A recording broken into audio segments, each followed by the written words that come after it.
जय हिंद दोस्तों।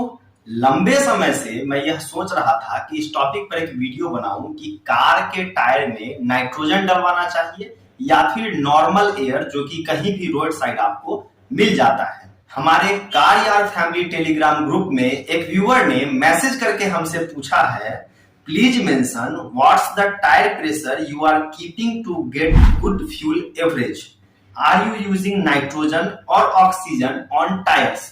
पूछने का उनका मतलब ही यही है कि हम टायर में नाइट्रोजन डलवाते हैं या फिर नॉर्मल एयर डलवाते हैं बढ़िया माइलेज के लिए। मेरा आपसे रिक्वेस्ट है कि वीडियो एक बार के लिए पूरा जरूर देख लीजिएगा। उसके बाद मैं आपके साथ दावा करता हूं कि YouTube पर जितने भी दूसरे भरे पड़े वीडियो हैं आप उन सब के कमेंट में जाकर क्या लिखोगे, क्योंकि सब लोग आपको मिसलीड कर रहे हैं। अभी के टाइम में YouTube पर क्या चल रहा है वो ढंग से कोई रिसर्च करना नहीं है। जिस टॉपिक पे वीडियो बनाना है उससे रिलेटेड 4-5 वीडियो दूसरे के जो पहले से बने हुए हैं उन्हें देखना है और बस उसी को थोड़ा आगे पीछे करके मॉडिफाई करके वीडियो बना देना है। लेकिन यह जो मैं वीडियो आपको अभी दे रहा हूं यह कंप्लीट अपना खुद का रिसर्च करके दे रहा हूं और जो भी डेटा पे मैं बात करूंगा उस सब का स्क्रीनशॉट साथ के साथ मैं लगाते चलूंगा। आपके हाथ में फोन है, इंटरनेट कनेक्शन है, आप सभी इंटरनेट एक्सेस करना जानते हैं। आप मेरे द्वारा बताए गए हर एक डाटा का क्रॉस चेक भी कर लीजिएगा। आप खुद समझ जाएंगे कि मेरा यह रिसर्च कितना सही है और कितना गलत है। आप सबों से रिक्वेस्ट है कि वीडियो देखने के बाद अपने अपने विचार कमेंट करके जरूर बताइएगा। तो हमें अपने कार के टायर में नाइट्रोजन डलवाना चाहिए या नॉर्मल एयर? चलिए इसका जवाब सबसे पहले गूगल से पूछते हैं। Nitrogen molecules are larger and less permeable than oxygen molecules found in regular air. This means that nitrogen filled tires maintain their pressure for a more extended period. With suitable tire pressure, your vehicle's fuel efficiency is optimized and the tire wear out eventually, leading to longer tire life. तो देखिए यहाँ पे किसी भी तरह का data की बात नहीं की गई है, बस ये बता दिया गया है कि नाइट्रोजन मॉलिक्यूल्स होते हैं वह बड़े होते हैं ऑक्सीजन मॉलिक्यूल्स के। यह तो एक तरीके से वह बात हो गई कि हमारे को दिल्ली से लखनऊ जाना है, किसी से हमने पूछा कि भाई कौन सा रास्ता ले लूं, तो उसने बताया कि आप इस रास्ते से चले जाओ क्योंकि जो दूसरा वाला रास्ता है वह थोड़ा सा दूर पड़ता है। यह कितना नजदीक है दूसरे रास्ते के कंपैरिजन में, एज अ रिसर्चर हमारे को इस बात पे ध्यान देना है। नाइट्रोजन मॉलिक्यूल्स लार्जर हैं कंपैरिजन टू ऑक्सीजन, तो कितने ज्यादा लार्जर हैं, इन सभी डेटा पे आज हम लोग बात करेंगे और फिर निष्कर्ष निकालेंगे कि कार के टायर में नाइट्रोजन डलवाना सही है या फिर नॉर्मल एयर। तो चलिए हम गूगल से ही पूछते हैं, नॉर्मल एयर जो होता है वह किन गैसों का मिक्सचर होता है। गूगल कह रहा है, so what is air exactly? It's a mixture of different gases.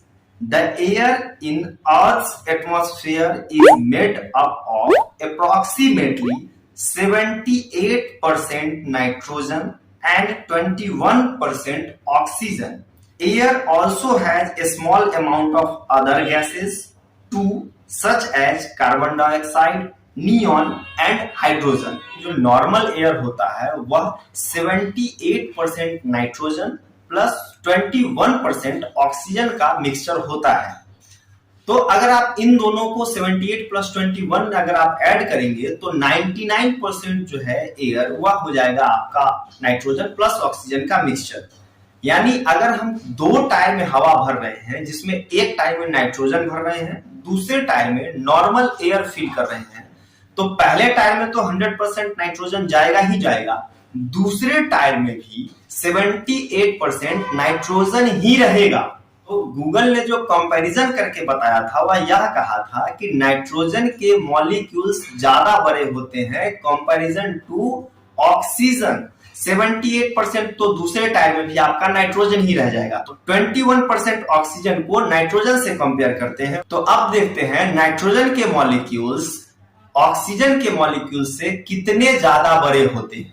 चूंकि गूगल मॉलिक्यूल्स के बेसिस पे ही नाइट्रोजन को ज्यादा अच्छा बता रहा है ऑक्सीजन से, इसलिए हम लोग नाइट्रोजन और ऑक्सीजन के मॉलिक्यूल्स को ही अलग अलग पैरामीटर्स और केमिकल प्रॉपर्टीज पे देखेंगे कि कितना ज्यादा डिफरेंस इन दोनों में आता है। तो सबसे पहले साइज की बात कही है गूगल ने, तो हम लोग देखते हैं कि नाइट्रोजन मॉलिक्यूल का साइज क्या होता है। तो नाइट्रोजन मॉलिक्यूल का जो साइज है वह होता है 0.305 नैनोमीटर। वहीं पे अगर ऑक्सीजन मॉलिक्यूल के साइज की बात करें तो वह होता है 0.299 नैनोमीटर। दोनों के डिफरेंस को अगर हम निकालते हैं तो वह डिफरेंस आता है 0.006 नैनोमीटर। और नैनोमीटर का साइज चूंकि हम सबको समझ में नहीं आता है, हम लोग मिनिमम सेंटीमीटर समझते हैं। 1 सेंटीमीटर में 10⁻⁷ नैनोमीटर्स होते हैं। अगर पावर को तोड़ करके हम लोग जनरल मैथमेटिकल नंबर में लाते हैं तो 1 सेंटीमीटर में 1 करोड़ नैनोमीटर होते हैं। सोचिए, सिर्फ 1 सेंटीमीटर जो हमारे कैलकुलेशन का छोटा यूनिट होता है उसमें 1 करोड़ बार नैनोमीटर मिलेगा, तब जाकर के 1 सेंटीमीटर पूरेगा। और यह जो डिफरेंस हमारे को निकल करके आया है वह भी कोई 1 नैनोमीटर का नहीं आया है, इवन 0.5 नैनोमीटर का भी निकल के नहीं आया है, 0.006 नैनोमीटर का समझ निकल के आया है। तो आप खुद सोचिए, हमारा गूगल जो कह रहा था कि नाइट्रोजन मॉलिक्यूल्स ज्यादा बड़े होते हैं ऑक्सीजन से, वह कितने ज्यादा बड़े हैं। वह भी आप इस बात को मत भूलिएगा कि जिस टायर में हम नॉर्मल एयर भर रहे हैं उसमें भी 78% तो नाइट्रोजन ही भरा जा रहा है, सिर्फ 21 या 22% हम दूसरे गैस की बात कर रहे हैं। साइज ऑफ मॉलिक्यूल्स पे तो हमने देख लिया। अब मॉलिक्यूलर वेट या मॉलिक्यूलर मास पे देखते हैं केमिकल प्रॉपर्टी क्या कहती है नाइट्रोजन और ऑक्सीजन की। नाइट्रोजन का जो मॉलिक्यूलर वेट है वह है आपका 14.0067 AMU, एटॉमिक मास यूनिट, या फिर इसे बहुत सारे लोग यू में भी समझते हैं, जिसका फुल फॉर्म होता है यूनिफाइड एटॉमिक मास यूनिट। दोनों सिमिलर ही है। अब ऑक्सीजन के मॉलिक्यूलर वेट की बात करें तो वह है आपका 15.999 AMU। दोनों का डिफरेंस निकालते हैं तो वह निकल के आता है 1.9923 AMU। यह वजन हमारे समझ से तो परे है क्योंकि केमिस्ट्री का फॉर्मूला है। तो एक आम आदमी के रूप में मैं आपको समझाता हूं, हम लोग अगर सोना चांदी हीरा भी खरीदते हैं तो उसका वेट मिनिमम पर 10 ग्राम के हिसाब से बताया जाता है। यानी सोने का रेट अगर आपको मार्केट में जो दिखाया जाता है वह 10 ग्राम सोने का रेट बताया जाता है। हम लोग अगर कम से कम भी खरीदते हैं तो 1 से 2 ग्राम सोना तो खरीदते ही खरीदते हैं। 1 ग्राम में जो मॉलिक्यूलर वेट होता है वह होता है 6.022 into 10⁻23 unified atomic mass unit. आप समझ रहे हैं, 1 पे 23 टाइम्स यानी 23 बार 1 के सामने आप 0 लगा दें और उसे मल्टीप्लाई कर दें 6.022 से, इतना ज्यादा बड़ा नंबर आएगा सिर्फ 1 ग्राम में, तब जाकर के आपको मॉलिक्यूलर वेट समझ में आएगा। तो और दोनों के बीच नाइट्रोजन और ऑक्सीजन के मॉलिक्यूलर वेट में डिफरेंस कितना है, 1.9923। यह भी डिफरेंस कितना छोटा है। और जब आप नाइट्रोजन फिल करवाते हैं उसके लिए आपको 80 से 100 रुपए देने पड़ते हैं, वहीं मात्र 10 से 20 रुपए में मार्केट में आपको नॉर्मल एयर टायर में भरा जाता है, जिसमें फिर से 78% नाइट्रोजन ही होता है, सिर्फ 21% ऑक्सीजन होता है, जिसका कंपैरिजन अभी हम कर रहे हैं। अब तीसरे केमिकल प्रॉपर्टी की तरफ हम लोग चलते हैं। तो पीरियोडिक टेबल आप सभी ने क्लास 7th में पढ़ा होगा। पीरियोडिक टेबल में नाइट्रोजन, जिसमें हम लोगों ने याद भी किया था, hydrogen, helium, lithium, beryllium, boron, carbon, nitrogen, oxygen. तो नाइट्रोजन 7वें नंबर पे आता है और ऑक्सीजन जस्ट 8वें नंबर पे आता है। यानी पीरियोडिक टेबल में भी नाइट्रोजन और ऑक्सीजन के बीच का जो गैप है वह सिर्फ 1 पॉइंट का है। पीरियोडिक टेबल में 7th और 8th पोजीशन पे जो नाइट्रोजन और ऑक्सीजन आता है, उसका मतलब यह है कि इन दोनों एलिमेंट के एक एटम में कितने नंबर ऑफ प्रोटॉन शामिल हैं। तो 7 नाइट्रोजन का है, 8 ऑक्सीजन का है। तो यहां भी सिर्फ एक पॉइंट पर डिफरेंस की बात हो रही है, ऐसा नहीं है कि 1 और 3 के बीच बात हो रही है, सिर्फ 7th और 8 के बीच में कंपैरिजन हो रहा है।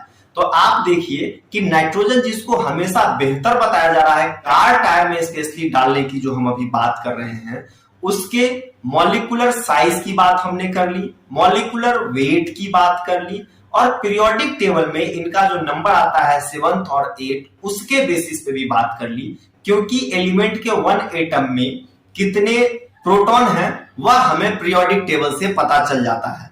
तो इतने माइनर साइज के लिए क्या आपको सच में लगता है कि कार के टायर में हमें नाइट्रोजन डलवाना चाहिए? मुझे तो नहीं लगता है। तो अब बात आती है कि किस टायर्स में नाइट्रोजन भरना जरूरी होता है। उसका जवाब है एरोप्लेन्स एंड माइनिंग व्हीकल्स, या ऐसे कोई भी अदर व्हीकल्स जो एक्सट्रीम वेदर कंडीशंस में काम करते हैं।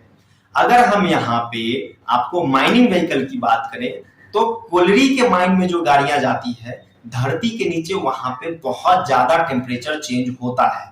लेकिन हम चूंकि कार को रोड पर लेकर के निकलते हैं, तो अगर पटना का टेम्परेचर आज 35 होगा तो बहुत ज्यादा होगा दिल्ली में तो 40 या 42 डिग्री सेल्सियस होगा, उससे ज्यादा का डिफरेंस तो नहीं ही होता है। और पूरे इंडिया में कोई भी ज्योग्राफिकल कंडीशन में, जैसे कि आप अगर सिलीगुड़ी चल जाएं और सिलीगुड़ी से 3 घंटे में आप दार्जिलिंग पहुंच जाते हैं, दार्जिलिंग में जहां आपको एकदम ठंड लगते रहती है, सिलीगुड़ी में वहीं पे एकदम गर्मी का माहौल होता है, उसे भी ट्रैवल करने में 3 घंटे का डिस्टेंस लगता है। तो वह इतना बड़ा चेंज नहीं है सडन अर्थ पे या ऑन रोड, जिसके लिए कि हमारे को नाइट्रोजन यूज करना एकदम जरूरी है। आइए कंपेयर करके देखते हैं कि एरोप्लेन के टायर्स में क्यों नाइट्रोजन भरे जाते हैं, वहीं मैं आपको कार टायर में नॉर्मल एयर भरने की सलाह क्यों दे रहा हूं। इन दोनों को डिफरेंशिएट करके देखते हैं। तो सबसे पहले पॉइंट जो है, जो हमारी कार चलती है उसकी स्पीड लिमिट कितनी है। इंडिया में 80 के ऊपर कार चलाना नेशनल हाईवे पे भी चालान करवा देगा। हाँ, कुछ एक्सप्रेसवे हैं जहां आपको 120 किलोमीटर पर आवर की स्पीड अलाउड है, लेकिन अगर आपने कार कंपनियों का सजेशन पढ़ा होगा तो वह लोग भी 80 से ज्यादा चलने के लिए रेकमेंड नहीं करते हैं। तो जहां कार की मैक्सिमम स्पीड 80 या 120 होती है, वहीं एक एरोप्लेन टेक ऑफ या लैंडिंग के दौरान 250 से 300 किलोमीटर पर आवर की स्पीड में दौड़ता है। तो स्पीड का डिफरेंस आप समझ रहे हैं, 2 से 2.5 गुने के करीब में स्पीड का अंतर आता है। यह हो गया पहला कारण जिसके चलते मैं कहता हूं कि एरोप्लेन के टायर्स में नाइट्रोजन डालना समझ में आता है, लेकिन कार टायर्स में नहीं। यही अगर हम दूसरे पॉइंट पे बात करें, कार के टायर का स्टैंडर्ड प्रेशर 30 to 38 PSI होता है, वहीं एक एरोप्लेन के टायर का जो स्टैंडर्ड प्रेशर होता है वह 200 PSI तक होता है। कहां 38 PSI मैक्सिमम और कहां 200 PSI, यह आपको 5 to 6 टाइम ज्यादा है। यह दोनों पॉइंट तो फिर भी एक कार टायर से एरोप्लेन के टायर में एडजस्टेबल हैं, थोड़े बहुत ऊपर नीचे करके मैनेज किए जा सकते हैं। लेकिन जो सबसे बड़ा कारण होता है एरोप्लेन्स या माइनिंग व्हीकल के टायर्स में नाइट्रोजन डालने का, sudden extreme weather change condition. जब आपका प्लेन रनवे पर आकर के दौड़ना स्टार्ट करता है ना, वहां से 2 मिनट में आपका प्लेन बहुत ज्यादा हाइट पे पहुंच चुका होता है। यह मैंने खुद एक्सपीरियंस करके टाइम काउंट करके देखा हुआ है। 5 मिनट जाते जाते तो आप समझ लीजिए कि आपका एरोप्लेन अपने मैक्सिमम एल्टीट्यूड को अचीव कर चुका होता है, अगर कोई टर्निंग वगैरह नहीं लेना हो तो 5 मिनट में सोचिए कितना ज्यादा टेम्परेचर चेंज होता है, वह भी अभी मैं आपको बताता हूं। एक कमर्शियल एरोप्लेन 35 से 40 हजार फीट की ऊंचाई पे उड़ता है। धरती पर अगर हमारे यहाँ टेम्परेचर 30 डिग्री भी स्टैंडर्ड मान के चलते हैं, चलिए 35 to 40 डिग्री 50 डिग्री भी मान लेते हैं, तो आपको आइडिया है कि 40,000 फीट ऊपर में कितना ज्यादा टेम्परेचर होता है। वहां पर -40 to -70 डिग्री तक का टेम्परेचर होता है, इतना ज्यादा ठंडा। यानी सिर्फ 5 मिनट के अंदर एक एरोप्लेन का टायर जो 30 या 35 डिग्री टेम्परेचर में था, 5 मिनट के अंदर -70 डिग्री टेम्परेचर तक चला गया है। तो इतना एक्सट्रीम वेदर चेंज वो भी सडनली होता है, इसलिए हम कंसीडर करते हैं कि एरोप्लेन के टायर्स में नाइट्रोजन भरा जाए। वहीं आप एयरफोर्स वाले हेलीकॉप्टर वगैरह देखे होंगे जिसमें टायर्स लगे होते हैं, उसमें भी नॉर्मल एयर ही एक टाइम तक डाला जाता था, नाइट्रोजन तो कुछ टाइम से डाला जाने लगा है। जबकि फ्लाइंग का जो हिस्ट्री है वह बहुत ही पुराना है। जब तक प्रोपेलर वाले एरोप्लेन्स थे तब तक उन एरोप्लेन्स में भी शुरुआती दिनों में नॉर्मल एयर ही डाला जाता था, क्योंकि वहां फिर तो 78% नाइट्रोजन ही है। अब कंक्लूजन की तरफ चलते हैं कि मेरे तरफ से क्या रिकमेंडेशन है। अगर आप इकोनॉमिकल ऑप्शन देख रहे हैं तो 10 से 20 रुपए में जो नॉर्मल एयर आपके टायर में भरा जाता है वह भी बिल्कुल बुरा नहीं है। आप 7-8 घंटे की ड्राइविंग करते हैं, आप नेशनल हाईवे, ग्रैंड रोड या एक्सप्रेस वे पे चलते हैं, इस तरह का अगर आपका रनिंग ज्यादा है और आपको डर लगता है कि टायर गर्म होकर के ब्लास्ट हो जाएगी, तो सबसे अच्छा उपाय है, चाहे नाइट्रोजन हो या नॉर्मल एयर हो, आप अपने गाड़ी में टायर प्रेशर मॉनिटरिंग सिस्टम जरूर इंस्टॉल करवा लीजिए। चाहे नाइट्रोजन आपके कार के टायर में डला हुआ हो या नॉर्मल एयर आपके गाड़ी के टायर में डला हुआ हो, अगर टायर हीट होता है, एयर एक्सपैंड होता है, तो आपके कार के टायर का प्रेशर आपको मॉनिटरिंग पे दिखता रहेगा, जिससे कि आप आराम से गाड़ी को साइड करके अपने कार के टायर का प्रेशर कम या ज्यादा जरूरत अनुसार कर सकते हैं।